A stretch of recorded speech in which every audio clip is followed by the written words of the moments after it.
Hello everyone, welcome to spy classes. तो ये हमारा वीडियो सीरीज़ का पार्ट नंबर 10 है। हम लोग ग्राफिकल मोशन से किस तरह से 1D मोशन को रिप्रेजेंट करते हैं वो हम लोग पढ़ रहे थे। ऑलमोस्ट काफ़ी सारे ग्राफ आप लोगों को ऑलरेडी बता दिए थे, जो इंपॉर्टेंट क्वेश्चन है मैंने वो भी करा दिए थे। आज इसमें दो इंपॉर्टेंट सिचुएशन डिस्कस करेंगे जहाँ पे उनके चार टाइप के ग्राफ बनाएंगे। यानी एक ही सिचुएशन का डिस्टेंस टाइम ग्राफ भी, उसका डिस्प्लेसमेंट टाइम ग्राफ भी, स्पीड टाइम ग्राफ भी और वेलोसिटी टाइम ग्राफ भी। ठीक है, तो दो इंपॉर्टेंट सिचुएशन आएंगी, आज सिर्फ उन्हीं को पढ़ना है। चलिए, तो पहला क्वेश्चन हमारा क्या है? A body dropped from certain height and rebounds to the same height. एक बॉडी को ऊपर से गिराया गया, टकराने के बाद हम ये कंसिडर करके चल रहे हैं कि टकराते वक्त कॉलिजन के टाइम पे कोई एनर्जी का लॉस नहीं हुआ होगा। यानी कि अगर ये ऊपर से नीचे तक गिरी और गिरते वक्त ये v स्पीड से टकराई यहाँ पे, तो ये रीबाउंड भी होगी v वेलोसिटी से ही। ठीक है, यानी कि यहाँ पे इसकी स्पीड में कोई भी चेंज नहीं होने वाला है। रियलिटी में तो होता है, रियलिटी में तो टकराने के बाद कुछ एनर्जी ग्राउंड को लॉस हो जाती है, तो जब ये रीबाउंड होती है तो रीबाउंड थोड़ी सी कम स्पीड से होती है। बट फिलहाल वो एनर्जी लॉस को कंसिडर नहीं कर रहे हैं, नॉर्मल ग्राफ बनाएंगे। तो ये चारों ग्राफ आपको इसके प्लॉट करने की करके। अब थोड़ा सोचिए, यहाँ से आपने बॉल को गिराया, h हाइट से गिराया है, यहाँ से गिरते गिरते ऊपर से इस पर्टिकुलर पॉइंट पे आके जो ये v वेलोसिटी होगी ये कितनी होगी? भाई टाइम तो आपको अच्छे से पता है कि टाइम अगर ऊपर से नीचे तक आने में t टाइम लगा है तो वापस ऊपर जाने में भी t टाइम लगेगा, तो टाइम का तो कोई लॉजिक नहीं है। आप ये निकालो स्पीड कितनी होगी। थर्ड इक्वेशन ऑफ मोशन जब लगाओगे, v square is equal to u square, ऊपर से नीचे गिरा रहे हो तो प्लस का 2gh है ना, तो u तो हमारे पास क्या हो गया, 0 हो गया। तो v की वैल्यू कितनी आ गई? v की value square root of 2gh आ गई। तो इसका मतलब ये पर्टिकुलर बॉल जब ग्राउंड पे टकराने वाली होगी तो उस टाइम पे इसकी वेलोसिटी कितनी होगी? Root 2gh। और जब ये वापस रिबाउंड होगी तो वापस रिबाउंड होते वक्त इस बात का ध्यान रखना पड़ेगा कि जब यहाँ पे ऊपर से नीचे की तरफ आ रही है तो उस सिचुएशन में रूट 2gh वेलोसिटी है, और जब टकरा के वापस जाएगी तो डायरेक्शन चेंज हो गई है इसकी वेलोसिटी की। भाई पहले तो डाउनवर्ड डायरेक्शन थी, अब इसके बाद अपवर्ड डायरेक्शन है। वैल्यू सेम है root 2gh, but direction change हो गई है। तो फर्क पड़ेगा कि जब आप स्पीड टाइम ग्राफ और वेलोसिटी टाइम ग्राफ बनाओगे तो डायरेक्शन का मेंशन देखना पड़ता है ना वेलोसिटी में, तो इस बात का ध्यान रखना। तो रूट 2gh से टकराई और रूट 2gh से ही रीबाउंड हो गई, ये हमारे काम आएगा। आने का टाइम t तो जाने का टाइम भी t। ठीक है, तो हमें एक बार ऊपर से बॉल नीचे गिरी और वापस टकरा के ऊपर चली गई, उतनी सिचुएशन का बोला है ना उसने, rebound to the same height, तो उतनी सिचुएशन का हम लोगों को ग्राफ बनाना है। ये टकरा के बॉल फाइनली यहाँ पे पहुँच गई होगी, और जब यहाँ पे पहुँच गई होगी तो सिचुएशन बताओ वापस क्या हो जाएगी? वापस इसकी जो वेलोसिटी है v डैश वो क्या हो जाएगी? 0 हो जाएगी, क्योंकि ऊपर से जब गिराया गया था तो फ्री फॉल वाली सिचुएशन थी। तो यहाँ से गिराया, गिरते गिरते गिरते गिरते यहाँ तक पहुँची, इतनी वेलोसिटी से पहुँची, रिबाउंड हुई इतनी वेलोसिटी से, और ऊपर जाते जाते वेलोसिटी में डिक्रीमेंट हुआ और कितनी हो गई? 0 वेलोसिटी हो गई। बात अच्छे से समझ में आ रही है आप लोगों को? तो ये सिचुएशन है। अब इस पूरी सिचुएशन में अगर एनालाइज करूँ तो डिस्प्लेसमेंट कितना हुआ है टोटल?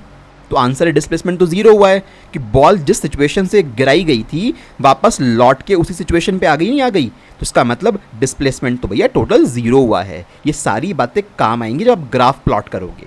तब ग्राफ प्लॉट करते हैं ज़रा, पहले तो स्टार्टिंग के 2 ग्राफ प्लॉट करते हैं, फिर नेक्स्ट में बाकी के 2 ग्राफ प्लॉट करेंगे। देख लीजिए, स्टार्टिंग की जो 2 ग्राफ हैं, डिस्प्लेसमेंट टाइम ग्राफ और डिस्टेंस टाइम ग्राफ, मेरा क्या आएगा? अभी यहाँ पे मैंने क्या करा है, टाइम स्लॉट भी मैंने कैलकुलेट कर लिया है, क्योंकि मेरे को डिस्प्लेसमेंट टाइम ग्राफ बनाना है तो मुझे टाइम की रिक्वायरमेंट भी पड़ेगी। यानी टाइम की रिक्वायरमेंट मतलब कि ऊपर से जब नीचे गिराया गया था इस पर्टिकुलर ऑब्जेक्ट को तो कितने टाइम लगा इसको ऊपर से नीचे तक आने में। तो वो टाइम निकालने में कोई इशू नहीं है, बड़े आराम से निकाल सकते हो। कैसे निकालोगे? h is equal to u t plus half g t square से निकाल दो। यहाँ से ये तो कट जाएगा u 0 होने की वजह से। t की वैल्यू क्या आएगी? t की वैल्यू आएगी रूट 2h अपॉन जी। ठीक है, तो इतना टाइम आएगा हमारे पास। तो उनको वेलोसिटी के बारे में पता लग गया, टाइम के बारे में पता लग गया। इतना टाइम आने में, नीचे आने में, और उतना ही टाइम वापस ऊपर जाने में। देख लो, तो मैंने ग्राफ को 2 पार्ट में बांटा। सबसे पहले जब आपने ऑब्जेक्ट को ऊपर से नीचे गिराया था, यानी कि आपका ये ऑब्जेक्ट यहाँ पे है u is equal to 0 velocity पे, ऊपर से नीचे आ रहा है, नीचे आ रहा है गिरते गिरते, देखते रहना ध्यान से। और यहाँ पे आया होगा, यहाँ पे उसकी कितनी वेलोसिटी होगी? रूट 2gh वेलोसिटी होगी। इतनी बात तो मानते हो ना? जब ऊपर से नीचे की तरफ आ रहा है, कितनी हाइट गिर चुका है? ये h हाइट गिर चुका, डिस्प्लेसमेंट इसमें h का हो गया है। अब मुझे एक बात बताओ, जब ऊपर से ये नीचे की तरफ गिराई जाएगी बॉल तो इसकी वेलोसिटी में इंक्रीमेंट हुआ है, डिक्रीमेंट हुआ है? तो ऑब्वियसली बात है कि स्पीड में लगातार इंक्रीमेंट हुआ है ना, और वो नॉन यूनिफॉर्म इंक्रीमेंट होता है। ऑब्वियसली बात है, क्योंकि नॉन यूनिफॉर्म वेलोसिटी होती है, जितनी भी मोशन ग्रेविटी के अंडर में होती हैं वो नॉन यूनिफॉर्म होती हैं, तो ग्राफ स्ट्रेट लाइन तो बननेगा नहीं, तो इसलिए ग्राफ में कर्वेचर बनाया है मैंने, क्योंकि हो सकता था ये ग्राफ आप स्ट्रेट लाइन ऐसे बना के इस तरह ट्रायंगल फॉर्मेट बना देते, तो आंसर है नहीं बनेगा ग्राफ। भाई आप मोशन अंडर ग्रेविटी की बात कर रहे हो, ऊपर से नीचे की तरफ जब आप चलोगे तो वेलोसिटी में जो इंक्रीमेंट होगा ना, यानी जो यहाँ पे आपके पास वेलोसिटी में इंक्रीमेंट होगा वो यूनिफॉर्म वैल्यू से नहीं होता है ना, तो इस वजह से थोड़ा सा चेंज होगा, फर्क होगा बाद में। तो डिस्प्लेसमेंट टाइम ग्राफ, तो यहाँ पे हमारे पास टाइम कहाँ से, 0 से स्टार्ट करके स्क्वायर रूट ऑफ 2h/g तक का टाइम, यानी कि ऊपर से नीचे तक आने का टाइम, इतने ग्राफ को एनालाइज करो तो ग्राफ कैसा आया है, इस तरह का ग्राफ आया है। याद करो डिस्प्लेसमेंट टाइम में जब ऐसा ग्राफ आया था एक्सटी ग्राफ, तो उसका मतलब क्या था, इसका मतलब ये था कि स्पीड उस पर्टिकुलर ऑब्जेक्ट की इंक्रीज हो रही है ना, और नॉन यूनिफॉर्म मतलब स्पीड में लगातार इंक्रीमेंट हो रहा है, नॉन यूनिफॉर्म रेट से हो रहा होगा इंक्रीमेंट। तो ये इंक्रीमेंट ऑर्डर का ग्राफ था जो मैंने यहाँ पे बनाया है। तो यहाँ तक की कहानी खत्म हो गई। अब इस पर टकराने के बाद ये वापस रीबाउंड हुई सेम स्पीड से, क्योंकि लॉसेस को 0 मान के चल रहे हैं, और ऊपर जाते जाते जाते थे फाइनली स्पीड कितनी हो गई, वापस v डैश 0 हो गई है। डिस्प्लेसमेंट में कितना हो गया, 0 हो गया है। ऊपर जाते जाते स्पीड में डिक्रीमेंट हुआ होगा ना, तो अब की बार ये ग्राफ इस पॉइंट के बाद अब अपवर्ड मोशन के लिए इस तरीके से झूलता हुआ बनाया है। अब बच्चे डाउट में पूछते हैं कि सर आपने झूलता हुआ ग्राफ ऐसे क्यों बनाया, ये ग्राफ ऐसे क्यों नहीं बनाया, कि आपने बताया था कि अगर ग्राफ को ऐसे बनाए तो भी ये डिक्रीमेंट ऑर्डर में होता है। तो भाई ऐसा ग्राफ नहीं बनेगा ना, मुझे बताओ, मुझे जब यहाँ से ऑब्जेक्ट को मैंने गिराया, यहाँ पे आया ऑब्जेक्ट, टकराने के बाद वापस ऊपर गया, तो डिस्प्लेसमेंट 0 रखना है ना, तो मैं ग्राफ को इसके बाद अगर ऊपर लेके चला गया तो डिस्प्लेसमेंट 0 थोड़ी ना हो पाएगा। डिस्प्लेसमेंट 0 करने के लिए मुझे ग्राफ को वापस कहाँ लेके आना पड़ेगा, नीचे लेके आना पड़ेगा। तो रूट 2h/g टाइम तक ग्राफ टॉप मोस्ट पॉइंट पे पहुंच गया h हाइट पे, फिर वापस वहां से इस तरह का डाउनवर्ड स्लोप वाला ग्राफ बनाना पड़ा।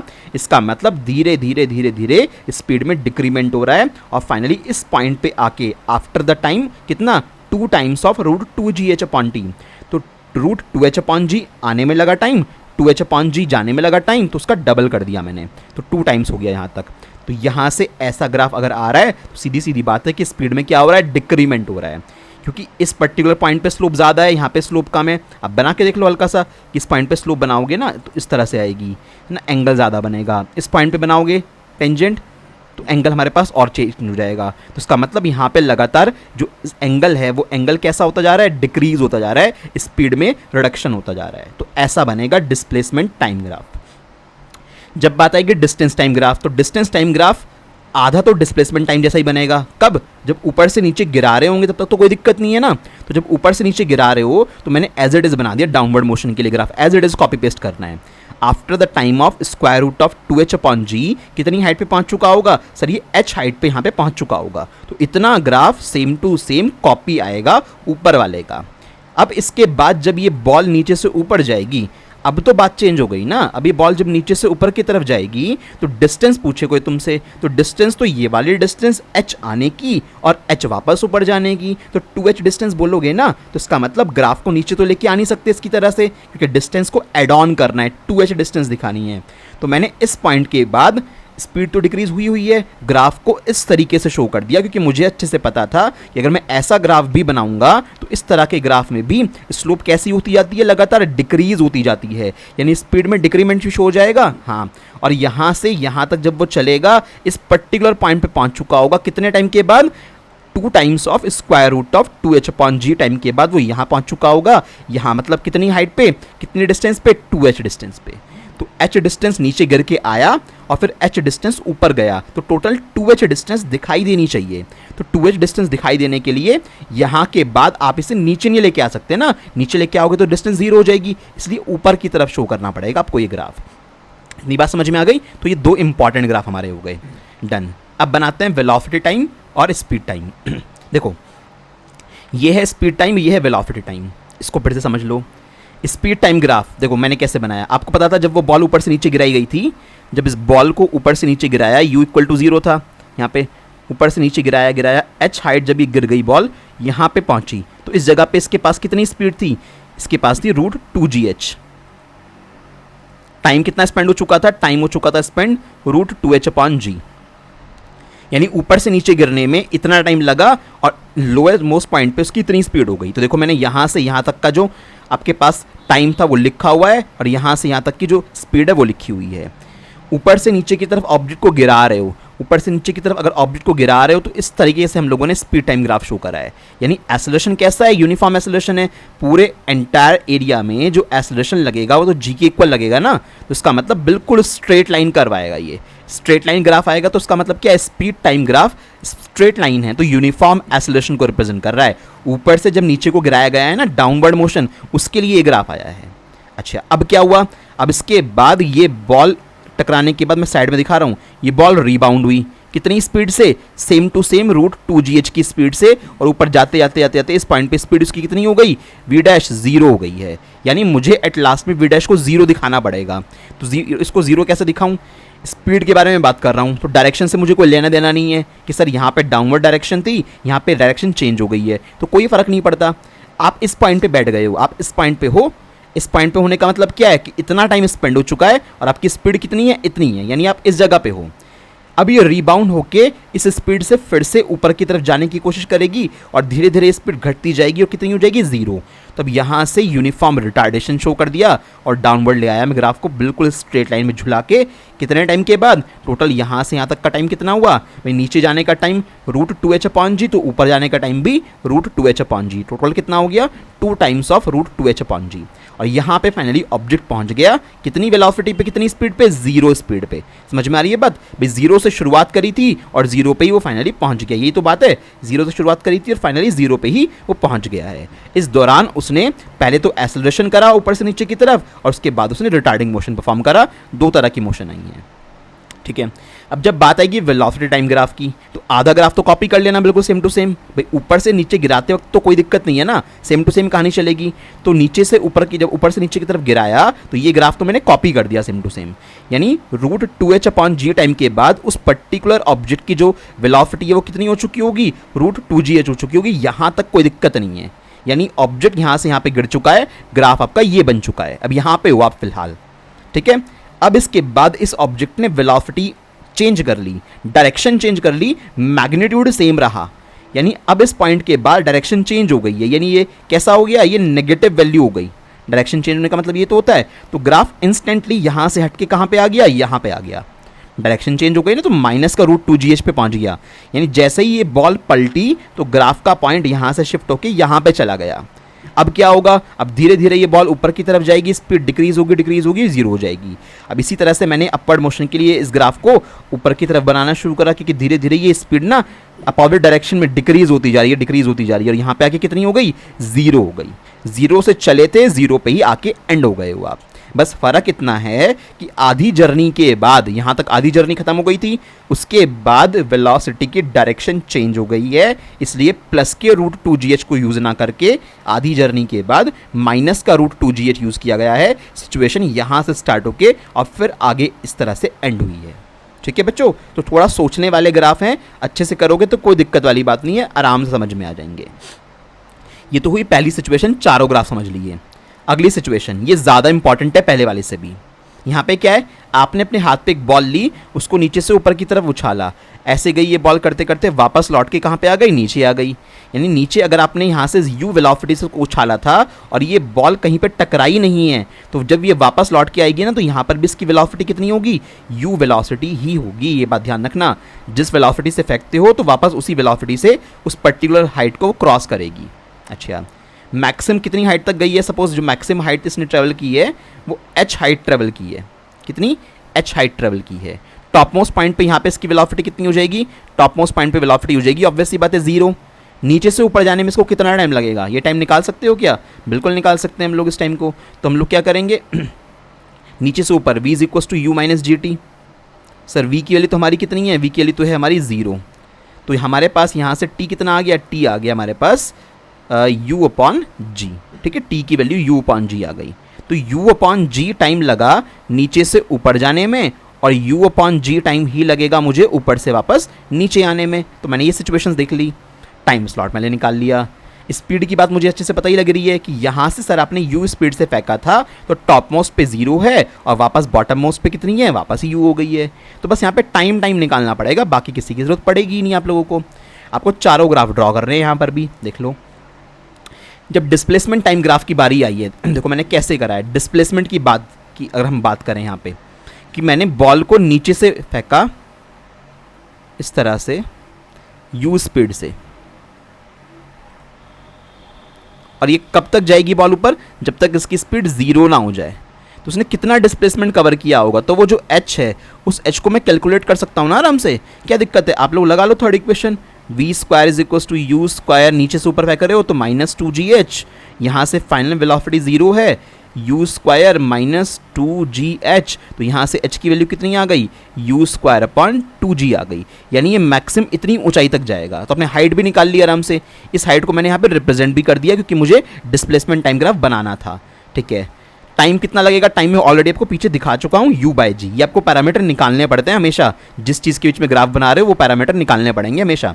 तो यहाँ से ऊपर की तरफ गया, इतना डिस्प्लेसमेंट कवर किया इतने टाइम में। अब सर ये ग्राफ स्ट्रेट लाइन क्यों नहीं बनाया। अब मुझे एक बात तो बताओ कि आपका डिस्प्लेसमेंट टाइम ग्राफ की जो स्लोप होती है वो क्या रिप्रेजेंट करती है, वो वेलोसिटी रिप्रेजेंट करती है। डिस्प्लेसमेंट टाइम ग्राफ की स्लोप वेलोसिटी रिप्रेजेंट करती है।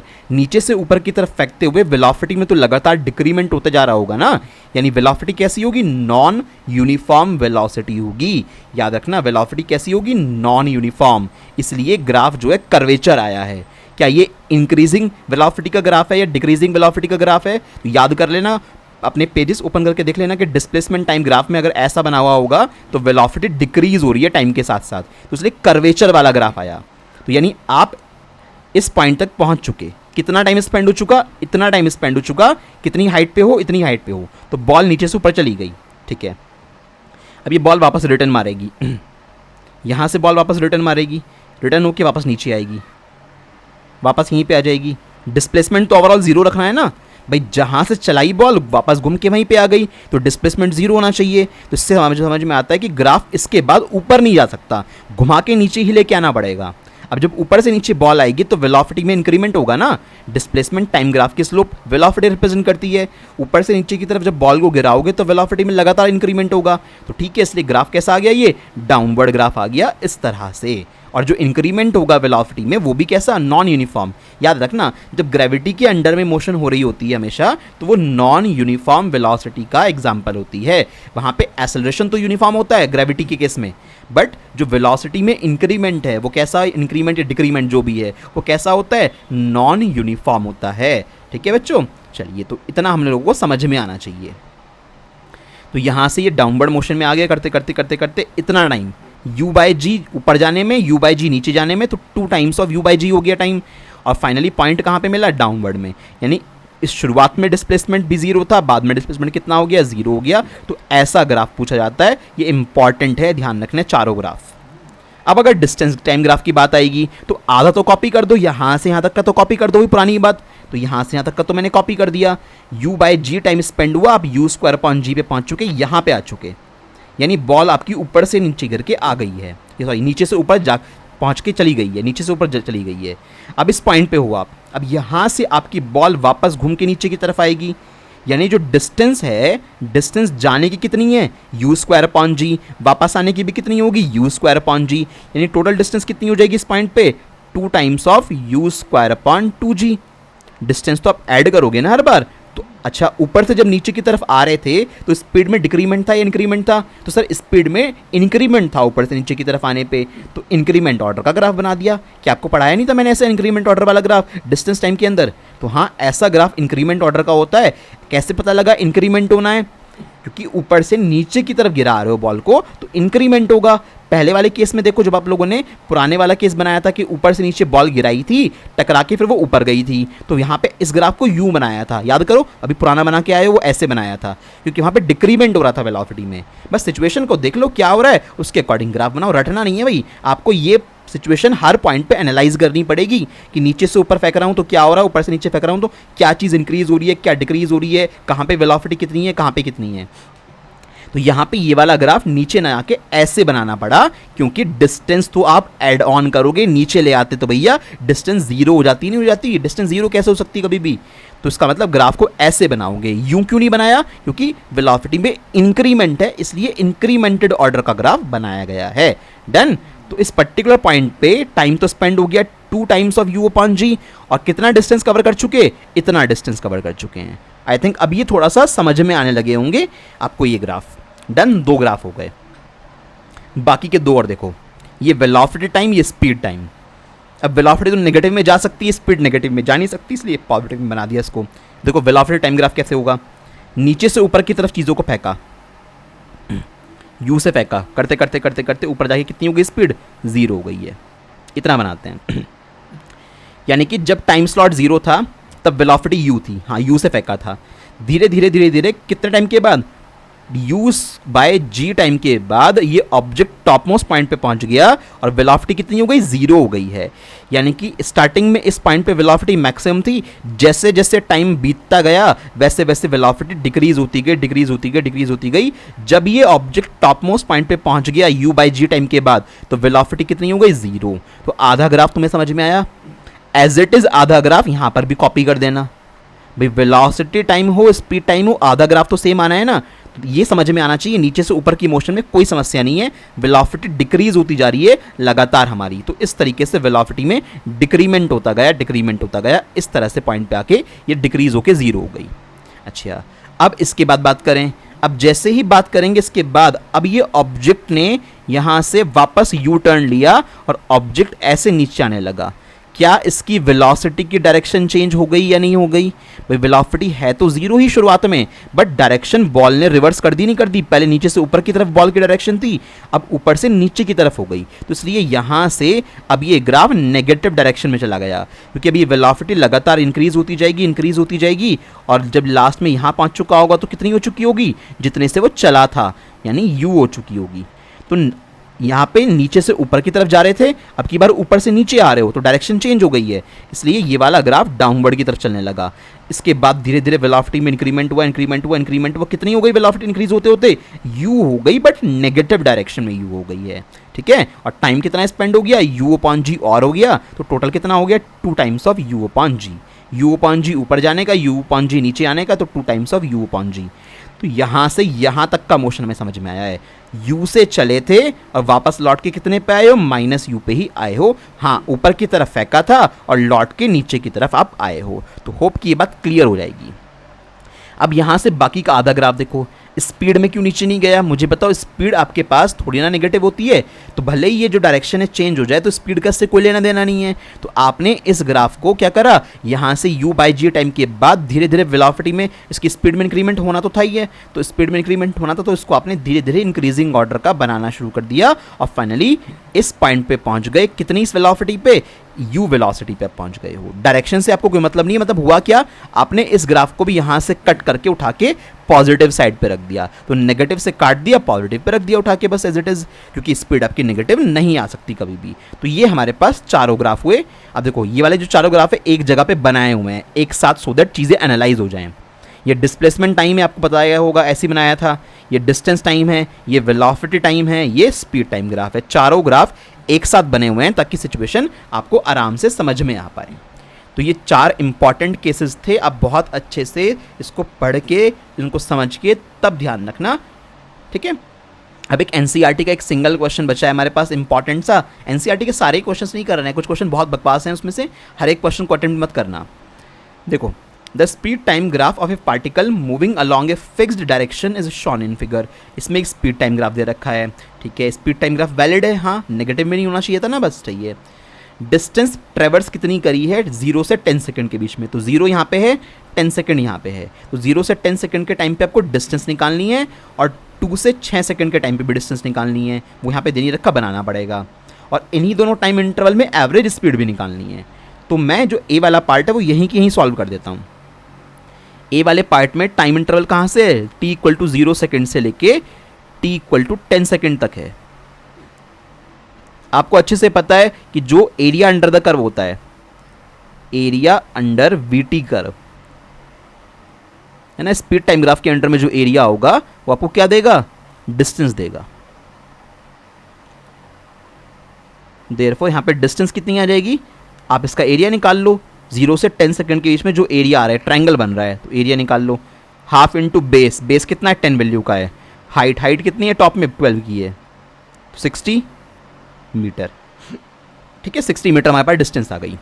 एवरेज स्पीड भी निकालनी है, तो एवरेज स्पीड निकाल लो। V average is equal to total distance upon total time.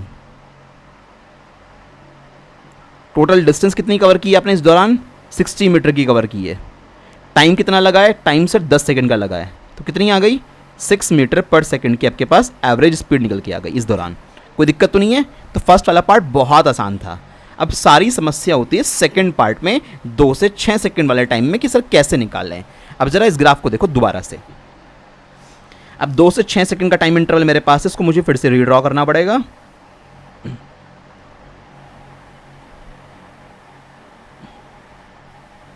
इस पॉइंट की कॉरस्पॉन्डिंग वैल्यू मेरे पास थी 12। ठीक है, ये स्पीड है मेरे पास इस डायरेक्शन में।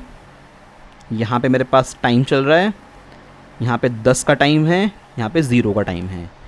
टाइम स्लॉट कहाँ से कहाँ तक पूछा तुम लोगों से, टाइम स्लॉट पूछा 2 से 6 सेकंड वाला। अब देखो भाई, मान लो 2 सेकंड कहीं यहाँ पे हो रहे होंगे, यहाँ पे 2 सेकंड वाला टाइम है, और दूसरा कौन सा है, दूसरा है हमारे पास 6 सेकंड वाला। 6 सेकंड लगभग कहीं यहाँ पे हो रहे होंगे।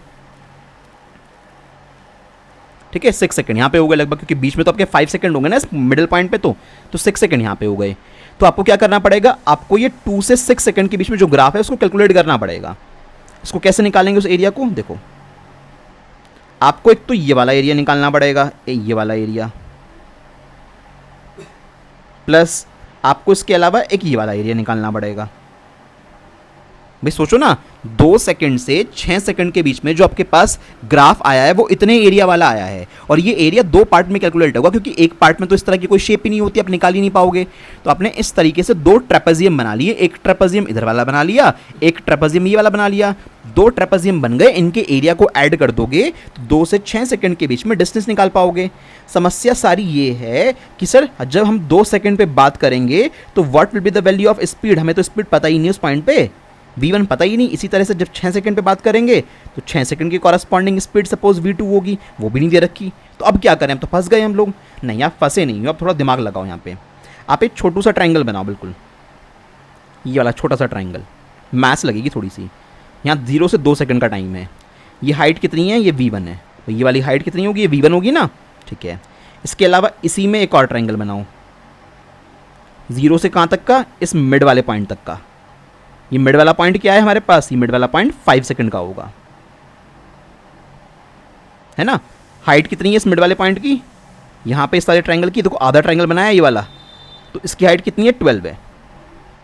क्या ये दोनों के दोनों ट्रायंगल सिमिलर ट्रायंगल हैं भाई, सेम एंगल बनेगा। एक तो छोटा सा ट्रायंगल और एक ही पूरा ये वाला ट्रायंगल, देख लेना मैं पेंसिल कैसे घुमा रहा हूँ। एक तो एक छोटा सा ट्रायंगल और एक ही पूरा ट्रायंगल, ये सिमिलर ट्रायंगल हैं। तो क्या करा मैंने यहाँ पे इस जगह पे, by properties of similar triangle, properties of similar triangles. तो सिमिलर ट्रायंगल की प्रॉपर्टी से क्या होता है, कॉरस्पॉन्डिंग साइड का रेशियो बराबर होता है। तो यहाँ पे 2/v1 या v1/2 इज इक्वल टू 12/5। तो यहाँ से v1 की वैल्यू कितनी आ गई, 24/5 मीटर पर सेकेंड। प्रॉब्लम रिजॉल्व हो गई v1 की। अब इसी तरह से v2 भी अटकेगा। तो एक बार ये छोटू सा ट्रायंगल ले लो, उधर वाला बना लो, इस चीज़ को कोई दिक्कत वाली बात थोड़ी ना है। आपने एक बार ये बना लिया, तो ये गैप कितना है, ये गैप 6 से 10 सेकंड का, 4 वैल्यू का गैप है। 6 से 10 के बीच में 4 सेकंड का गैप होगा ना। और ये हाइट कितनी है, ये हाइट v2 के इक्वल है। फिर से इधर का आधा वाला ट्रायंगल बना लो, ये वाला है ना, ये वाला ट्रायंगल, ये 5 है, ऊपर वाला कितना है 12 वैल्यू का है। तो फिर से सेम प्रॉपर्टी लगाओगे तो क्या आएगा, v2/4 इज इक्वल टू 12/5। तो यहाँ से v2 कितना आ गया, 12 4 जब 48, 48/5 मीटर पर सेकेंड। ऐसे ही करना पड़ेगा क्वेश्चन, इसलिए बहुत ट्रिकी है। तो यहाँ से ट्रायंगल प्रॉपर्टी लगा के हम लोगों ने v1 v2 निकाल लिए। अब प्रॉब्लम रिजॉल्व हो गई। अब जब इस ट्रेपेजियम की बात आएगी, यानी अब अगर डिस्टेंस निकालनी होगी मुझे, distance is equal to area of trapezium, area of trapezium from कहाँ से कहाँ तक, from t equal to 2 second से, from t equal to 2 second से लेके कहाँ तक, ये वाली वैल्यू कितनी है, 5 वाली है, t इक्वल टू 5 सेकेंड तक, प्लस एरिया ऑफ ट्रेपेजियम कहाँ से कहाँ तक, t इक्वल टू 5 सेकेंड से लेके t इक्वल टू 6 सेकेंड तक। ठीक है भाई, अब निकाल लो इस एरिया को। तो अब 2 से 5 सेकेंड तक, 2 से 5 सेकेंड जो ट्रेपेजियम बना हुआ है, कैसे निकालते हैं, half into sum of parallel side. Parallel side में एक तो ये है V1 और एक ये है 12 वाली वैल्यू, पैरेलल साइड तो ये है, ठीक है, तो इनका समेशन करना है। तो एक तो V1 कितना आया था, V1 आया 24/5 प्लस 12 इनटू में हाइट कितनी है, 2 से 5 के बीच में कितना गैप होगा, 3 सेकंड का गैप होगा, तो 3 हो गया। इसे सॉल्व कर लेना अपने आप, प्लस हाफ इनटू अगला ट्रेपेजियम, ये trapezium, sum of parallel side 12 तो ये है और ये कितनी है, V2 है, तो 12 प्लस V2 कितना आया, 48/5 आया था, है ना। V2 काम आगे नहीं आ गया इस तरह से तुम्हारे पास। हाइट कितनी है, 5 और 6 के बीच का गैप, यानी 1 वैल्यू का। इसको सॉल्व कर लेना, जो भी आएगा उतने मीटर तुम्हारी डिस्टेंस आ जाएगी। लॉजिक क्रैक हो रहा है किस तरीके से इस तरह के क्वेश्चन हैंडल किए जा रहे हैं भाई। 0 से 10 सेकंड में कोई समस्या नहीं थी, इंटरमीडिएट वैल्यू पूछ ली 2 से 6 सेकंड के बीच में, तो यहां फंस गए। यहां पे V1 V2 नहीं पता, तो मैंने ट्रायंगल की प्रॉपर्टी लगा के V1 V2 निकाल लिए और उसके बाद मेरा क्वेश्चन आराम से हो जाएगा। तो डिस्टेंस निकाल लोगे आराम से, जैसी डिस्टेंस आ जाएगी उसके बाद एवरेज स्पीड भी निकालनी है। तो एवरेज स्पीड कैसे लिखोगे, टोटल डिस्टेंस जो है आएगी अपॉन में टोटल टाइम।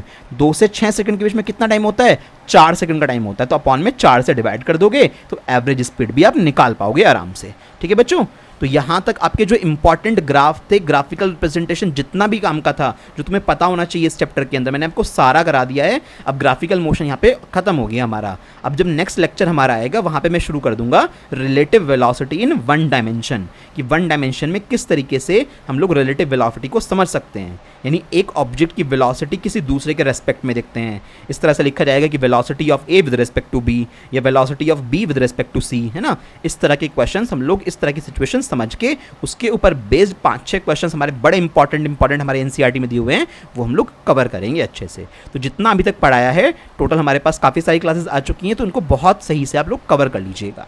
ठीक है, चलिए।